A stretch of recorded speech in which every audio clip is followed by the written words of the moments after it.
The Jacksonville Jaguars, the apple of the state's eye when it comes to the upcoming NFL season. The Jags are 30-1 to win the Super Bowl this year. Still a long shot, but definitely the short shot in the state. The Bucs are 50-1. The Dolphins don't even bother. The Jags didn't do much of this offseason. They had the league's most boring draft. Nate Borkacher was the first pick, tight end, who isn't even really elite at pass catching. So you pretty much drafted a blocking tight end with your first pick in the draft, largely panned by draft analysts out there. A second round pick with about a fourth or a fifth round draft grade, depending on who you listen to. His development in the league is going to be very interesting. It's going to be an interesting case study to see how we judge these drafts after the fact. It was a consensus opinion that this was a bad pick and that the Jags had a bad draft, and especially to take him in that slot. But if he turns out to be a star, then we can all look back and laugh at all of the analysts, including myself, that gave them an F grade for the draft. So hopefully we all remember to do that, because I've heard way too much criticism recently and over the years of, well, you can't judge the draft grades after the draft. What are you supposed to do it? It's not like we think about these things 5 years later, but maybe with Nate Borkacher, we actually will. The Jags didn't add much in the offseason. They lost Devin Lloyd. They lost Greg Newsome on the defense. Travis Etienne, who I think changed the pronunciation of his name to HN. I don't know. And you can't do that midway through your career. You get 1 year after your rookie season. Maybe we can go about changing the way that we pronounce your name, but you can't do it any later than that. I digress. He's in New Orleans now to help the Saints. Perfect. A Bayou name in the city of the Bayou. But they're going to be fine at running back because they have Basil Tootin. They've got LaQuint Allen. They're really high on those players. And they just added Amir Abdullah, who I didn't even know was still in the NFL. But they didn't need much. The Jags have one of the most talent-rich rosters in the NFL, and they won 13 games last year, largely without their number one pick from last year. Travis Hunter, they lost him 7 weeks into the season, and he was just starting to break out at wide receiver. Prior to that game in London, he was still getting acclimated to the league. So you really didn't have, if you want to be forthright about this, I don't think the Jags had Travis Hunter all year, all but one game. The future of Travis Hunter is much brighter than what the Jags had with him last year. And I also think the Jags were trying to figure out how to utilize him best. Is it at wide receiver? Is it at defensive back? Is it full-time both? Is it part-time both? To figure that out, it's such a unique situation. It's going to take some time. And it does seem like they have a better idea of how they're going to use him in year two. They keep saying that they're going to play him on both sides. I'm not buying it.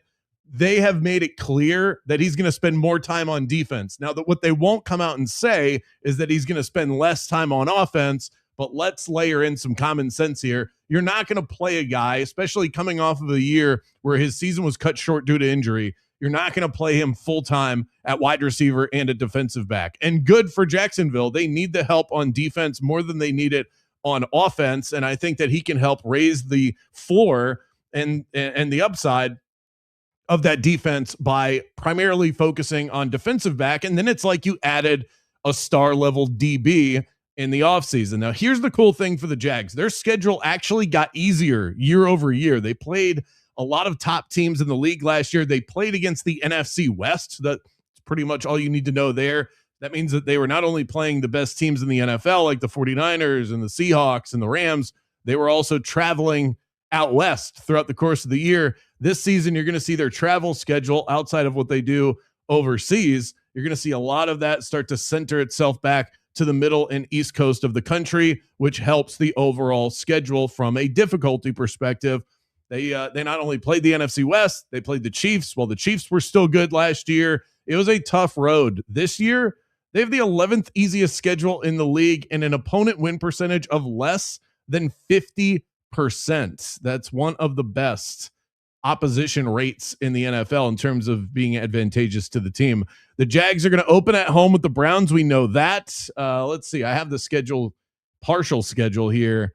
I'm recording this on Thursday. They're going to release the full schedule tonight. But for the purposes of betting the over-under on their win total, as I mentioned in the Dolphins episode, it doesn't really matter. If anything, it's just going to move the market in a direction that might work against you if you don't bet it early. So this is one I have actually taken a stab at, and we'll get to that in a moment. But week 1 against the Browns, week 3 is going to be at home against the New England Patriots. Week 5 and week 6, they park themselves in England against the Eagles and the Texans. And it's unfortunate that they're going to have specifically that Texans game. That is a big divisional matchup that you would have had with your home fans in that building at Everbank.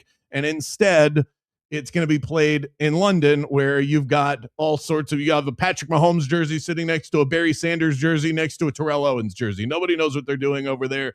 It's just not the same advantage. Now, here's the good thing for Jacksonville in regards to that Texans game is it's the second London game, and the Jags or whoever it is always has an advantage when you're the team that gets to park over there in London. So now I'm kind of talking myself into this not being such a bad thing for the Jacksonville Jaguars. They then get a bye week after that. They'll have the Indianapolis Colts at home in week 8. They're at the Giants, at the Titans, and or home against the Titans, at the Bears, and they have a Monday Night Football game against the Steelers. And by week 14, who knows what the Pittsburgh Steelers are going to look like. So definitely not worried about any of that, but a nice, favorable schedule for the Jacksonville Jaguars. It's hard not to be overly pumped about the Jags this season.